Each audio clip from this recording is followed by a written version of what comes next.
हाँ बच्चों, class 10th का पहला चैप्टर का 2 लेक्चर हम ले चुके हैं। जो बच्चे नए होंगे है ना, तो इस तीसरे लेक्चर के पहले आप बाकी दोनों लेक्चर की वीडियो अच्छे से देख लीजिएगा।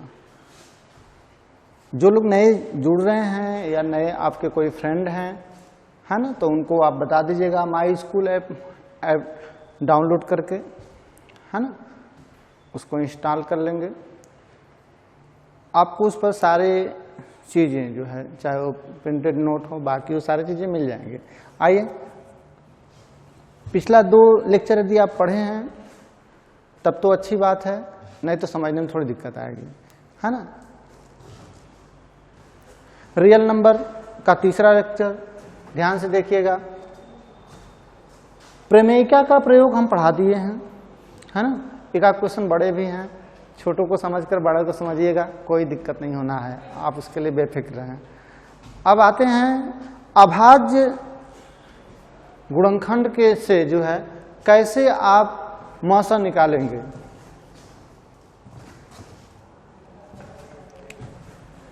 अभाज्य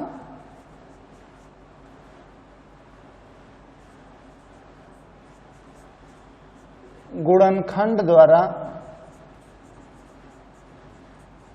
मौस ज्ञात करना, ये तो बेहद आसान है ना, आप जानते हैं। तो 1-2 क्वेश्चन करा देते हैं है ना। एग्जाम में यहाँ से कम यूक्लिड प्रमेय से ज़्यादा पूछता है, इससे इसलिए नहीं पूछता कि ये 4-5 में है, लेकिन सिलेबस में है तो 1-2 क्वेश्चन करा दे रहे हैं है ना, वहाँ से हो जाएगा सारा चीज़। जैसे देखिए, एक छोटा से एग्जाम्पल हमेशा छोटा से लेना चाहिए।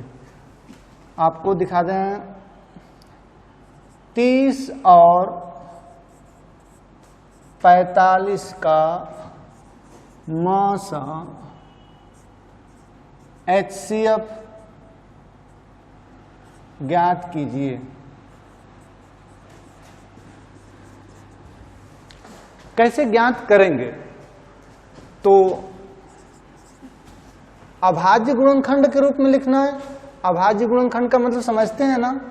अभाज्य गुणनखंड का मतलब 2, 3, 5, 7, 11, 13, इस रूप का तोड़ना होगा आपको है, इस रूप का तोड़ना होगा आपको। तो इसे कैसे करेंगे? 6 5 30, 2 3 5 45, 2 × 9 = 45, 3 × 5, तो इसको बना लेंगे 3 का स्क्वायर × 5। अब आपको बता दें अभाज्य गुणनखंड से द्वारा मौसा कैसे फाइंड करेंगे। तो छोटा घात उभयनिष्ठ न्यूनतम घात वाला लेते हैं। कैसे लेते हैं? उभयनिष्ठ। उभयनिष्ठ का मतलब जो दोनों में है, तो उभयनिष्ठ गुणनखंड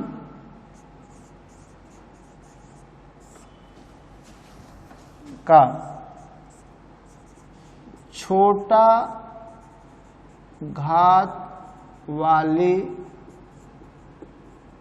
संख्या लेते हैं। एक रूल्स भी समझ लीजिए, और वैसे भी आप जानते हैं ना, कॉमन है, सीधे आप तो देख ही रहे ना 3 5 होगा, लेकिन यहां से देखिए, यहां से देखिए, इसको थोड़ा सा इधर लिख दें, 2 3 5। अब देखिए उभयनिष्ठ 3 है, 3 का एक छोटा घात है, इसमें एक ही है ना, 15, ये हुआ है ना। तो अभाज्य गुणनखंड द्वारा कैसे ज्ञात करते हैं मौसा, कैसे ज्ञात करते हैं लसा, है ना। इसको मिटाएं।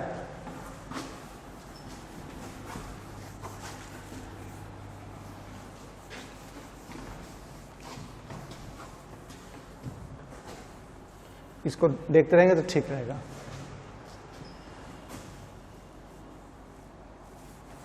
समझ गए हैं?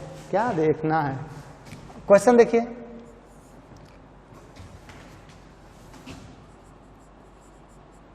अभाज्य गुणनखंड द्वारा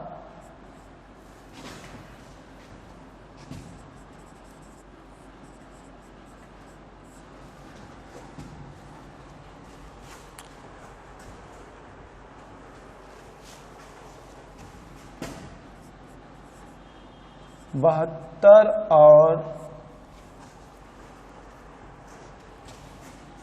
108 का मस और लस दोनों को दे देते हैं, एलसीएम ज्ञात कीजिए। तो देखिए एक ही में दे दिए लसमसा, आप पढ़े हुए हैं, इस चीज को ज्यादा नहीं खींचेंगे ना, जो चीज आप नहीं जानते उसको ज्यादा खींचेंगे, ये तो सब बच्चों को आता है ना।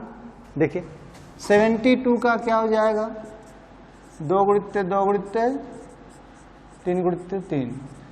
108 का क्या हो जाएगा, 12 9 108, 2 गुणित 2 गुणित 3 गुणित 3 गुणित 3, 4 3 12 9 108, सही। अब इसको 2 का क्यूब 3 का स्क्वायर, 2 का स्क्वायर 3 का क्यूब, बहुत अच्छा है। अब एक बात ध्यान रखिएगा, मौसा लेते हैं उभयनिष्ठ छोटा घात और लौसा लेते हैं तो सभी अभाज्य का पूरा घात लेते हैं।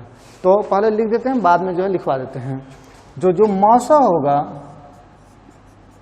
मौसा जो एचसीएफ होगा, इसमें क्या करते हैं,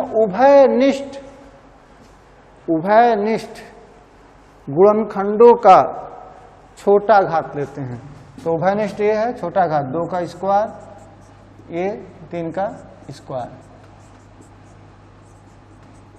36। और लसम एलसीएम, लसा बड़ा घात लेते हैं तो 2 का क्यूब 3 का क्यूब, 8 गुणित 27, 8 7 56, 8 दूना 16, 16 5 21, ये हुआ। इसे नोट कर लीजिए और अभी हम लिखवा रहे हैं। नोट लिखिएगा, नोट फर्स्ट,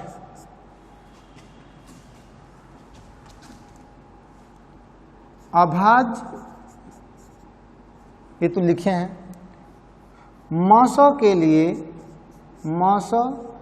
लिए उभयनिष्ठ गुणनखंड का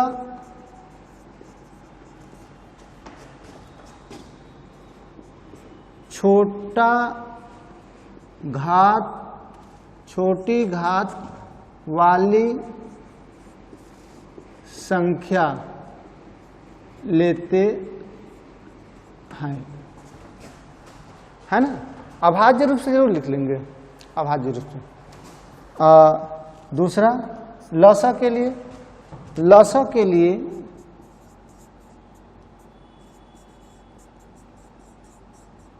अभाज्य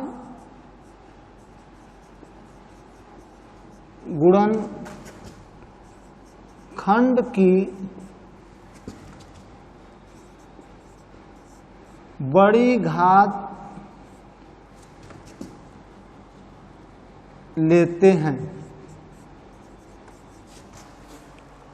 कोई भी अभाज्य रहेगा उसका बड़ा ले लेते हैं, बड़ा घात ले लेंगे, कोई छोड़ेंगे नहीं, कोई अभाज्य छोड़ेंगे नहीं, सभी अभाज्य को लेना है।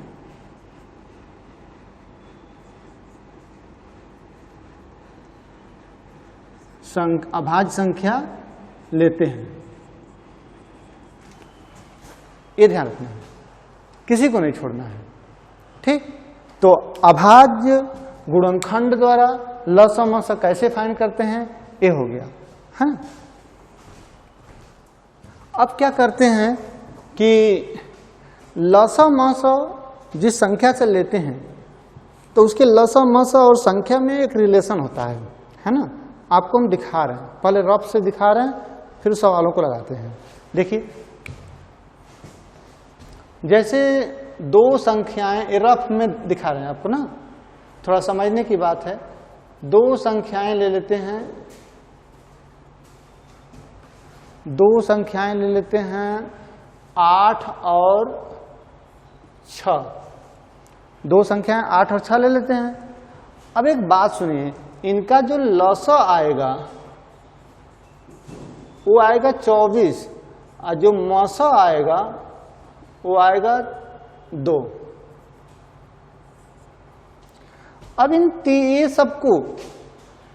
सबको ये तीन चीज में क्या रिलेशन है, जब आप देखेंगे तो आप पाएंगे कि मसा हमेशा लसा को काट देता है। ध्यान से देखिए, मसा जो है हमेशा लसा को काट देता है, श्योर काट देगा। और एक चीज और बता दें, सही लिखे है ना। और एक बात और है, दोनों संख्याओं का गुणनफल लसा मसा के गुणनफल के बराबर होता है। देखिए, इसको देख करके आप ध्यान से देखिए, दो चीज निकलेगा कि मसा हमेशा लसा को विभाजित कर देता है। देखिए, यहां से आपको लिखवा दे रहे हैं, मसा HCF लसा को LCM को सदैव विभाजित करता है, सदैव विभाजित करता है। दूसरी बात यह है कि दो संख्याओं का गुणनफल उसके लसा और मसा के गुणनफल के बराबर है। जो दूसरी बात है कि दो संख्याओं का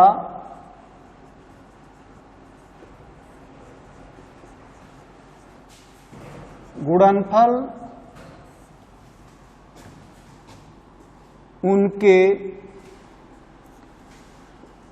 लसा व मसा के गुणन के समान है, बराबर है।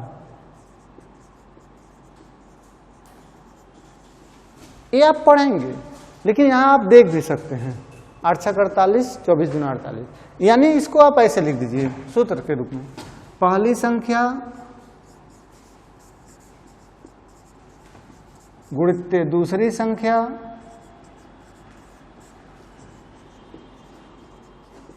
बराबर लसा गुणित मसा। ये फार्मूला है, इस फार्मूले पर हम सवाल लगवाते हैं, है ना। 1 2 सवाल 3 सवाल लगवाते हैं चीजें क्लियर होने के लिए।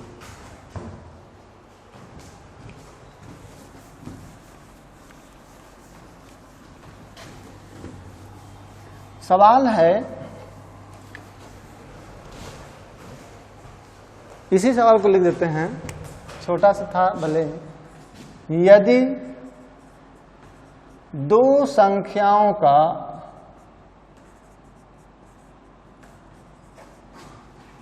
लसा व मसा क्रमशः 24 और 2 है तो 2 है। यदि एक संख्या 8 है तो दूसरी संख्या बताइए। एक क्वेश्चन है। तो आप जानते हैं पहली संख्या गुणित दूसरी संख्या बराबर लसा गुणित मसा। तो पहली संख्या क्या हो जाएगा 8, दूसरी संख्या पता करना है, लसा क्या हो जाएगा 24, मसा क्या हो जाएगा 2। तो 24 दूना 48,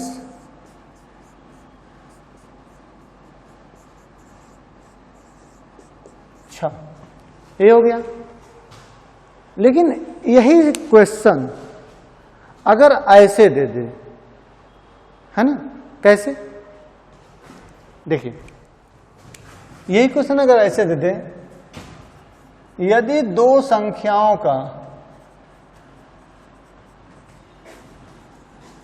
गुणनफल, दो संख्याओं का गुणनफल 480 है और यदि उनका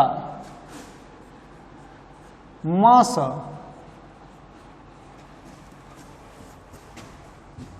8 हो तो लसा ज्ञात कीजिए। लसा ज्ञात कीजिए। तब कैसे होगा? वही हो गया, पहली संख्या गुणित दूसरी संख्या लसा गुणित मसा। एक बात सुनिए, इसको क्या कहेंगे? ये गुणनफल हुआ, इसको कहेंगे, ये दो संख्या का गुणनफल भी कहलाएगा, ये दोनों का गुणनफल भी कहलाएगा, ये दोनों संख्या का गुणनफल भी कहलाएगा, है ना।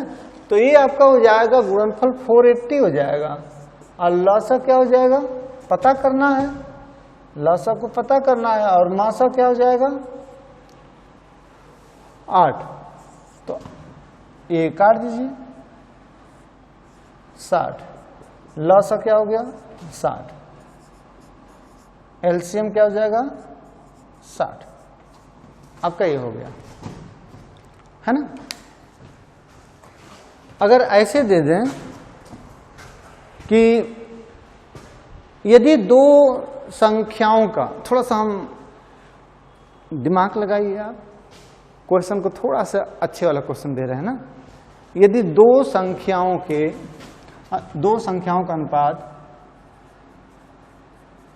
दो संख्याओं का अनुपात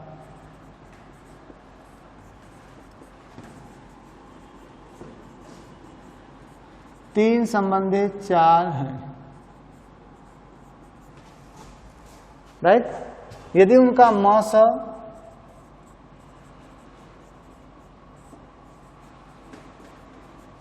यदि उनका मास 15 हो तो दोनों संख्याएं बताइए।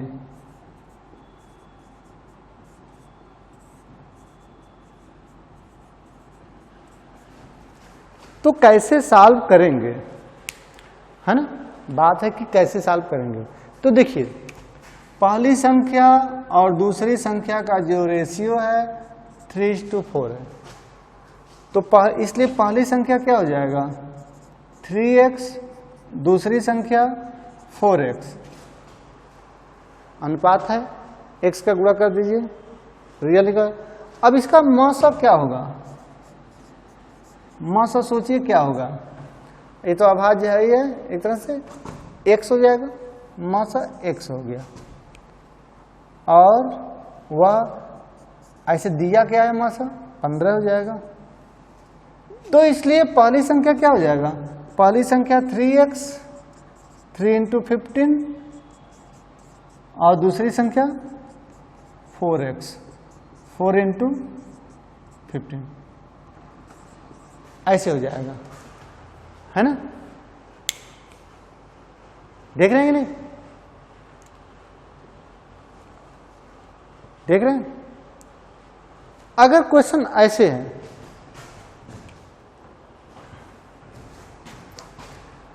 अगर जो है ऐसे ना देकर आपको दे दिया जाए कि दो संख्या दे दे, उनका लसा मसा दे दे, आपसे संख्या पूछ दे, तब कैसे निकलेगा?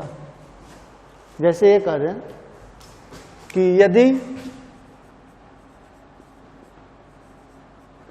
दो संख्याओं के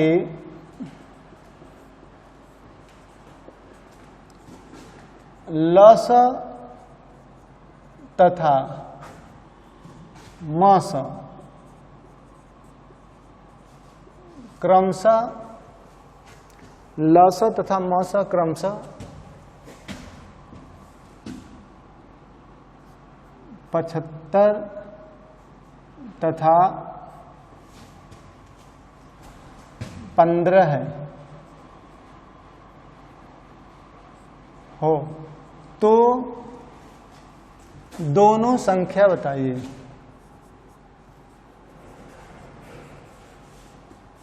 दोनों संख्याएं बताइए।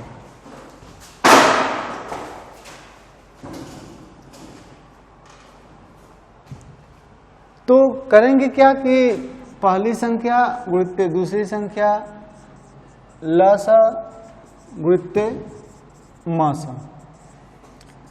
अब देखिए ये हो जाएगा, लस क्या हो जाएगा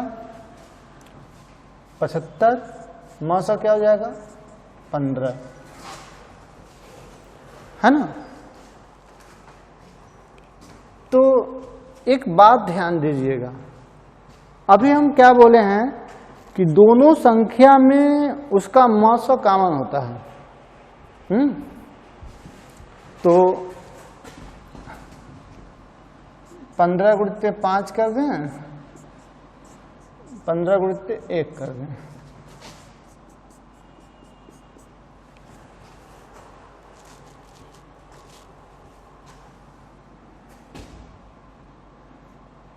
इसको 90 कर दें, आपको समझने में आसानी होगी।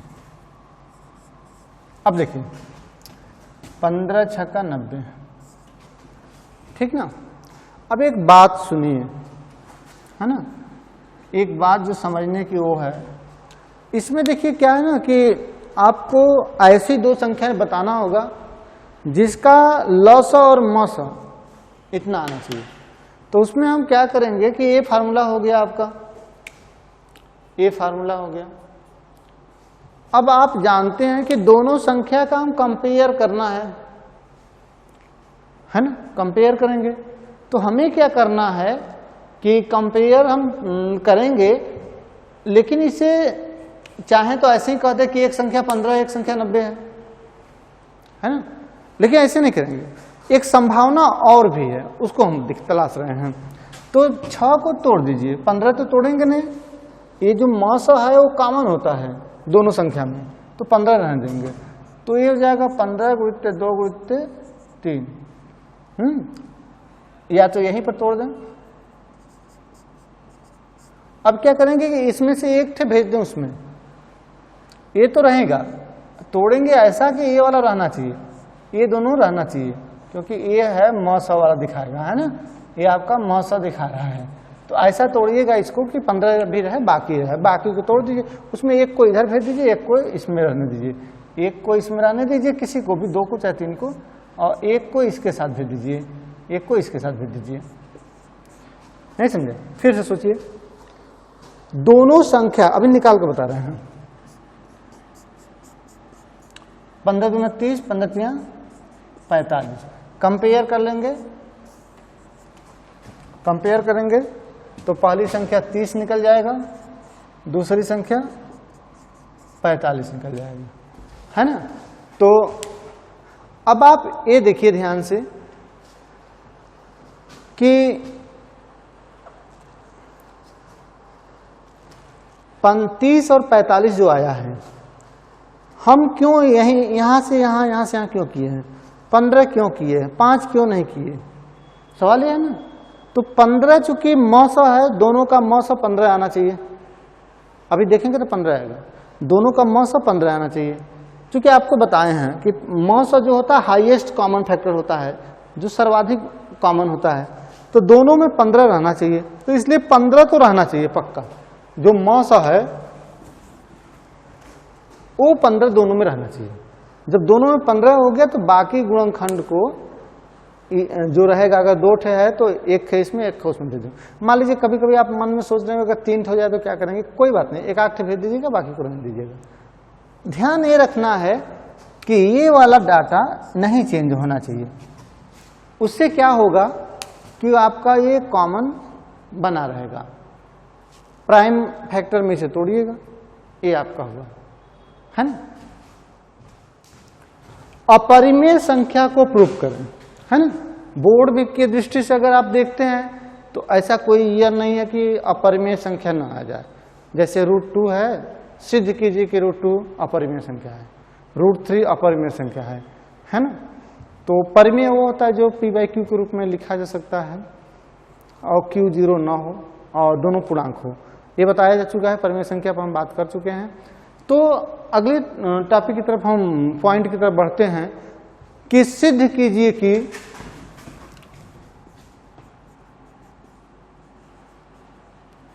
सिद्ध करो कि √3 अपरिमेय संख्या है। एक बात अभी हम बता देना चाहते हैं, भले बताए हैं फिर भी बताएंगे। जो परिमेय संख्या होता है, जो परिमेय संख्या होता है,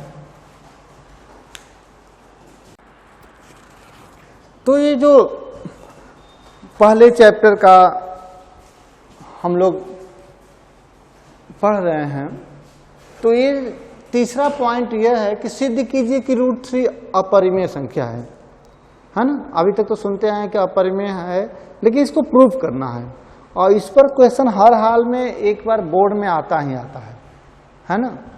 और अच्छे से खाली 2 मिनट देख लीजिए, 2 मिनट देखेंगे 4 नंबर का हो जाएगा आपका तैयार, है ना। देखिए जो परिमेय संख्या होता है, पहले देख लीजिए कि वो परिमेय संख्या किसको कहते हैं। तो परिमेय संख्या के लिए परिमेय संख्या p/q होता है, p/q होता है। pq क्या है, जहां p तथा q पूर्णांक है।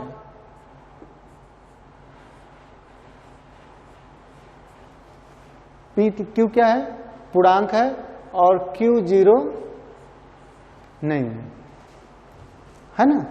तो परिमेय संख्या p/q के रूप में लिखा जा सकता है और pq पूर्णांक है, q 0 नहीं होना चाहिए, ये परिमेय संख्या है। पूर्णांक का मतलब समझ रहे हैं ना, पूरा पॉजिटिव नेगेटिव सब आ जाता है, 0 सहित। पूर्णांक जो है, पूर्णांक आप देख लीजिए, 0 +-1 +-2 +-3 बताए हैं, फिर भी जो है कर रहे हैं। अब एक बात ध्यान से देखिए कि P और Q यही सब है, कोई भी हो सकता है, लेकिन Q में सब हो जाए लेकिन 0 नहीं होना चाहिए। क्योंकि 0 क्यों नहीं होना चाहिए, क्योंकि 0 से डिवाइड कर देंगे इनफाइनाइट मिल जाएगा, इसलिए 0 नहीं होना चाहिए। देखिए अगर 2 लेते हैं लेकिन 0 ले लेंगे तो क्या हो जाएगा, इनफाइनाइट हो जाएगा, है ना। तो इसलिए नीचे 0 नहीं लेते हैं, ऊपर ले सकते हैं, कोई दिक्कत नहीं है। तो आप इसे अच्छे से समझ गए होंगे। अब आइए हम प्रूफ करते हैं कि अब एक बात और समझ लीजिए, पूर्णांक जब कहेगा तो यही सब आता है। अब भिन्न कहता है तो 2/3 2/4 ऐसे आता है ना, 0 तो रहेगा नहीं। अब ये है, आप इसको लीजिए, प्रूफ करना है। एक क्वेश्चन पूरा देख रहे हैं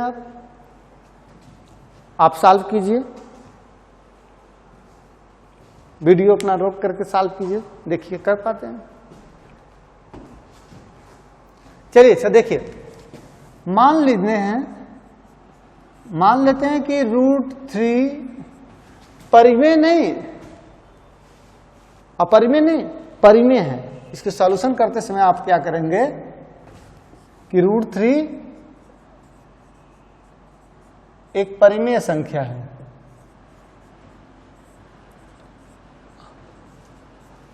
देखिए √3 परिमेय संख्या है ना।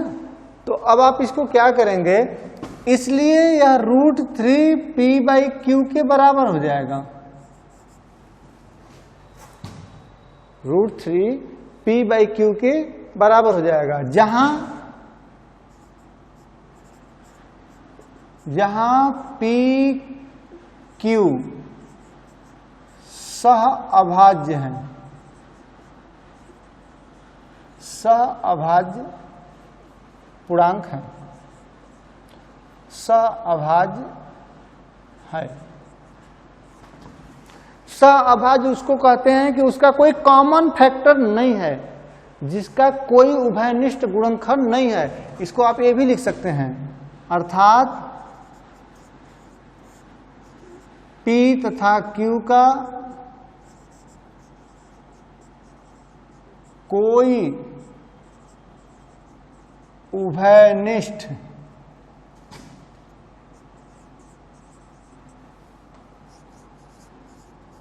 गुणनखंड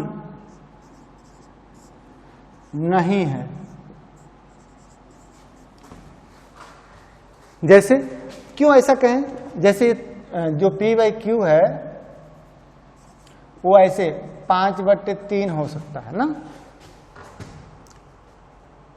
एक के अतिरिक्त कोई उभयनिष्ठ गुणनखंड नहीं होना चाहिए।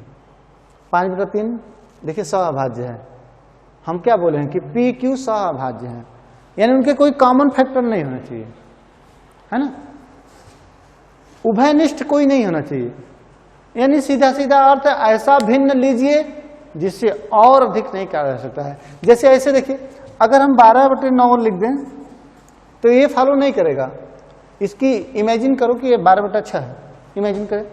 अब 12/9 है, सॉरी 12/9 है, एक हिंदी एक अंग्रेजी, 12/9 है अगर, तो इसमें क्या करेंगे कि अगर 3 से डिवाइड हो जाएगा दोनों, 3 से डिवाइड होने का मतलब क्या है, 3 कॉमन है दोनों में, देखिए मस।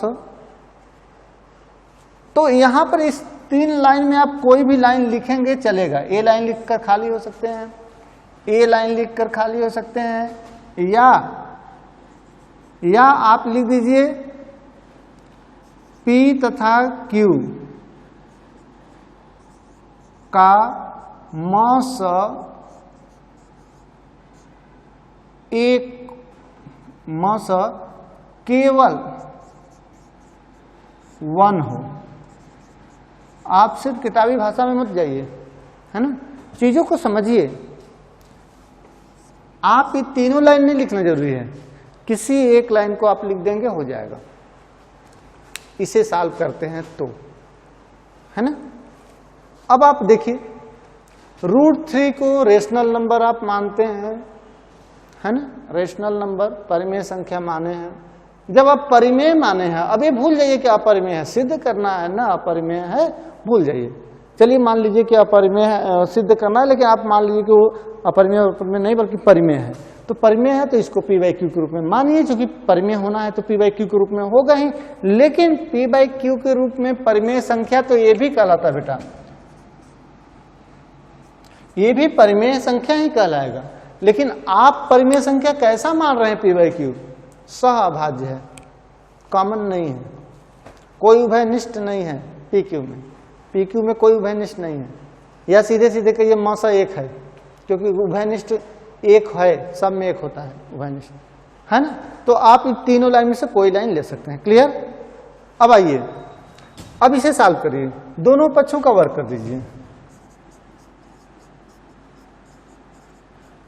ये देख लीजिए, इसमें से कोई एक लाइन लिख दीजिएगा परीक्षा में। तीनों लिख देंगे तो कोई दिक्कत नहीं है, लेकिन इतना मत समझाइए एग्जामिनर को, है ना। दोनों पक्षों का वर्क कर देंगे। वर्ग करने, थोड़ा बड़ा लिखते हैं, दोनों पक्षों का वर्ग करने पर। तो जब दोनों पक्षों का वर्ग करेंगे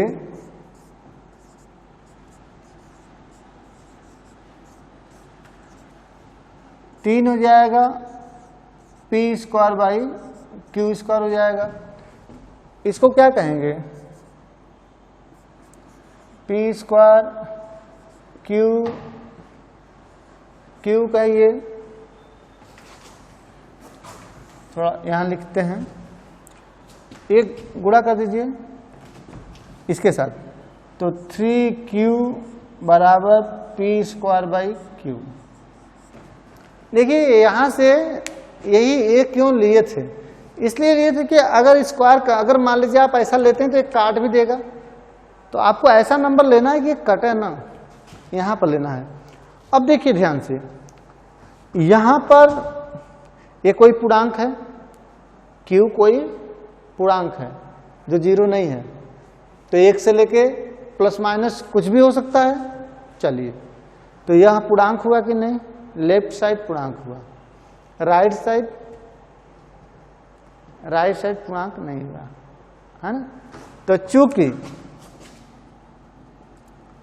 चूंकि ये देखिए, इसलिए जो है सीधे देखिए, ये पूर्णांक हुआ और ये भिन्न हुआ। क्या कभी पूर्णांक और भिन्न आपस में इक्वल हो सकते हैं? Not equal to.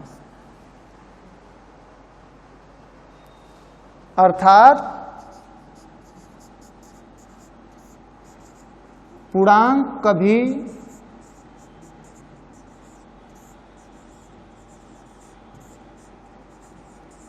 भिन्न के बराबर नहीं होगा।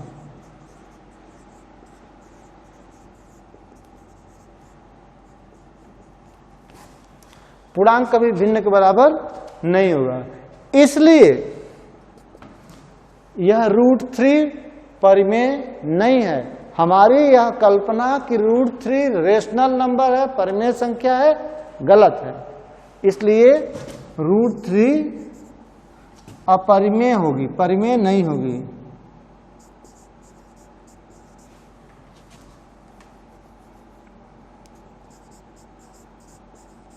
परिमेय नहीं है,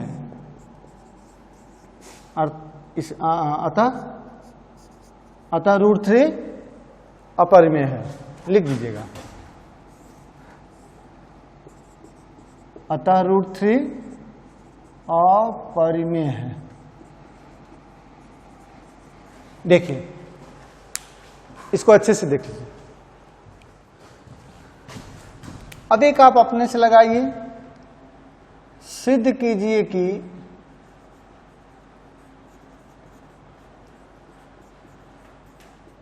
√2 अपरिमेय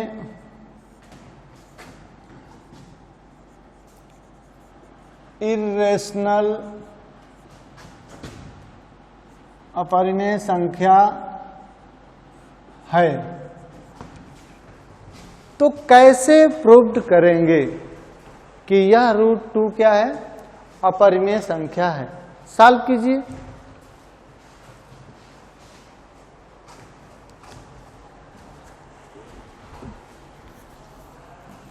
देखिए, अच्छा इसको सेम तरीके से आप लगाएंगे, है ना, उसी तरीके से मानेंगे। माना √2 परिमेय संख्या है ना। देखिए ध्यान से, बहुत फास्ट लगाएंगे। इसलिए √2 बराबर P/Q, ठीक, जहां P तथा Q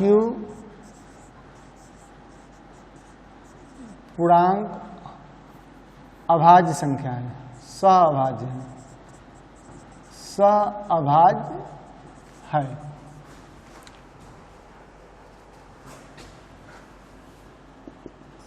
वर्क कर दीजिए। दोनों पक्षों का वर्ग करने पर √2 का होल स्क्वायर P/Q का होल स्क्वायर, 2 बराबर P square by Q square. अब क्या होगा, पी स्क्वायर क्यू क्यू, एक क्यू को यहां मतलब 2q बराबर पी स्क्वायर बाई क्यू। अब देखिए पूर्णांक और भिन्न आपस में इक्वल नहीं है, ये चूंकि पूर्णांक और भिन्न आपस में समान नहीं होगा,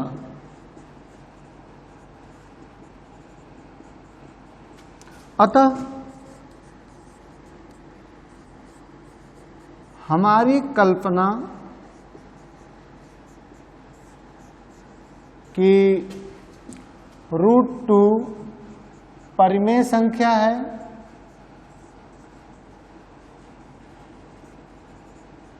गलत है।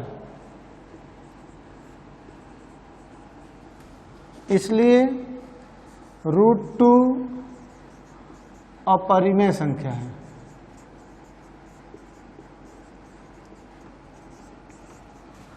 आप कहेंगे कि सर √2 √3 जब एक ही क्वेश्चन है तो क्यों दो बार लिख दिए, है ना, जहां जहां √3 था वहां वहां √2 बना लेते, हो जाता।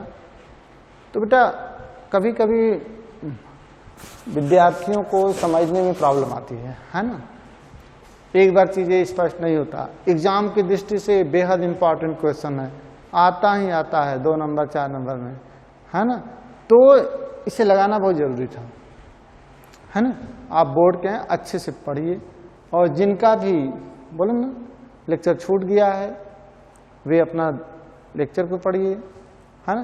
जो लोग एक बात और ध्यान दीजिएगा, है ना, अभी तो आपका ये सब स्टार्टिंग है, आपको कहीं भी प्रॉब्लम नहीं होना है ना।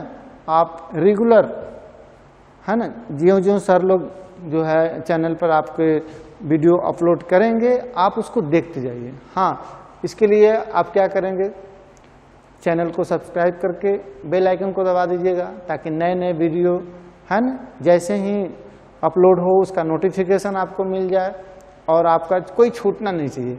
एक तरफ से देखिए, आप कितना हो दूर बैठे हैं, है ना, आप परीक्षा में टोटल मार्क्स लाइए।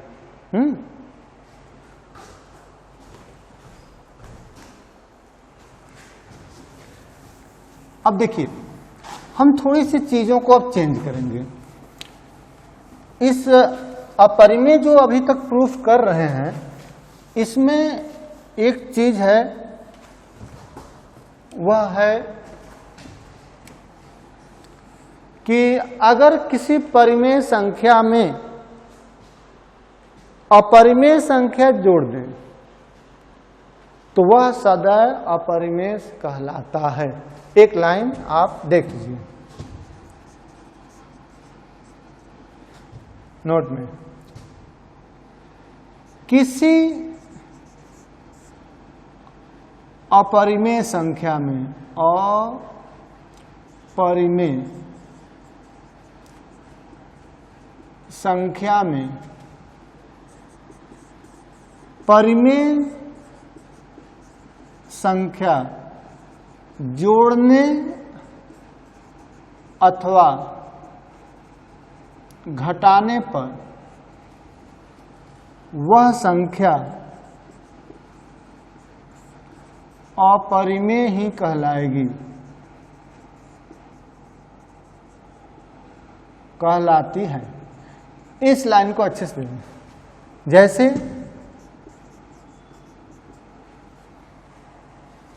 2 + √3 या 2 - √3 किसी अपरिमेय संख्या से या परिमेय संख्या से, अपरिमेय संख्या को जोड़ें या घटाएं, किसी परिमेय संख्या में अपरिमेय संख्या को जोड़ दें या उसे घटा दें, रिजल्ट हमेशा अपरिमेय ही आएगा, है ना। तो अब आइए क्वेश्चन देखते हैं। सिद्ध कीजिए कि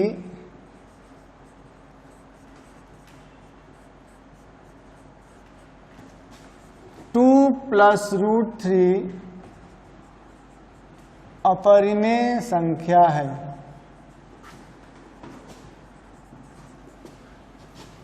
या 5 माइनस रूट 3 अपरिमेय संख्या है। जोड़ने से घटाएं, इसे दो तरीके से लगाएंगे, है ना। अब देखिए फर्स्ट तरीका क्या है। फर्स्ट तरीका यह है कि इसे लगाइए, माना 5 माइनस रूट 3 पूरा ना लेकर के ऐसे ले लीजिए, माना रूट 3। अब देखिए अब इसे लगाने जा रहे हैं तो आपको यहां पर मान कर चलिए कि रूट 3 क्या है, रूट 3 जो है पता नहीं है मान लो, तो इसे ही मान लेंगे। या दूसरे तरीके से पहले बताते हैं, माना 5 माइनस रूट 3 परिमेय संख्या है। सब कुछ वैसे ही करेंगे, इसलिए 5 माइनस रूट 3 बराबर P बाई क्यू, जहां P तथा Q, PQ क्या है, सअभाज्य, PQ पूर्णांक है जिनका मस 1 है, अर्थात सह अभाज्य है। अब आइए, अब इसमें क्या करेंगे बेटा कि एक तरफ जो है कर लेते हैं, रूट 3 को एक तरफ बाकी को 5 माइनस P बाई क्यू बराबर रूट 3 वर्क कर देते हैं। वर्क करने पर 5 का square plus P square by Q square minus 2 ये भी ना 10 P बाई क्यू।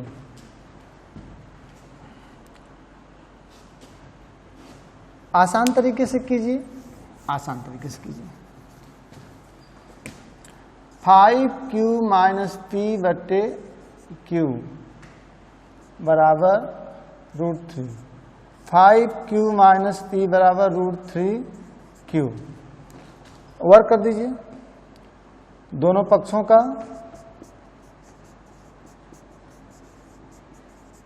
वर्क करने पर 5Q माइनस P का होल स्क्वायर बराबर 3Q का होल स्क्वायर। अब क्या हो जाएगा,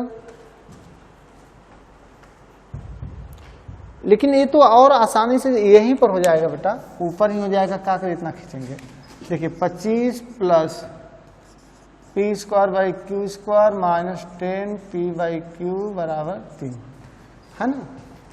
अब क्या करेंगे, 25 को उधर कर दें, P square by Q square minus 10 P by Q बराबर 3 minus 25 minus 22 P square by Q square minus 10 P by Q. अब देखो बेटा, यह हो गया आपका, उसको मिटा देते हैं, यह हो गया भिन्न और यह हो गया पूर्णांक।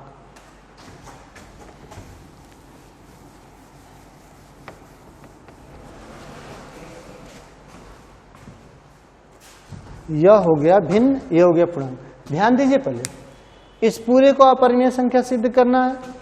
आप इस पूरे को पहले परिमेय मान लीजिए। परिमेय मानने के बाद P बाई क्यू ऐसा लीजिएगा कि वो सअभाज्य है। रूट को एक तरफ करके जब होल स्क्वायर करेंगे तो कर्ड़ी खत्म हो जाएगा, है ना। जब कर्ड़ी खत्म हो जाएगा तो P बाई क्यू को एक तरफ रहने दीजिएगा, बाकी को एक तरफ कर दीजिएगा।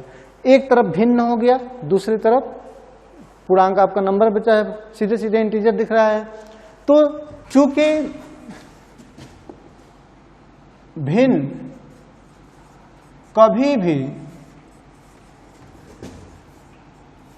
पूर्णांक के बराबर नहीं होगा, बराबर नहीं होगा। इसको यहां भी लिख सकते हैं, भिन्न नॉट इक्वल टू पूर्णांक। तो भिन्न कभी भी पूर्णांक के बराबर नहीं होगा, इसलिए 5 माइनस √3 एक अपरिमेय संख्या है।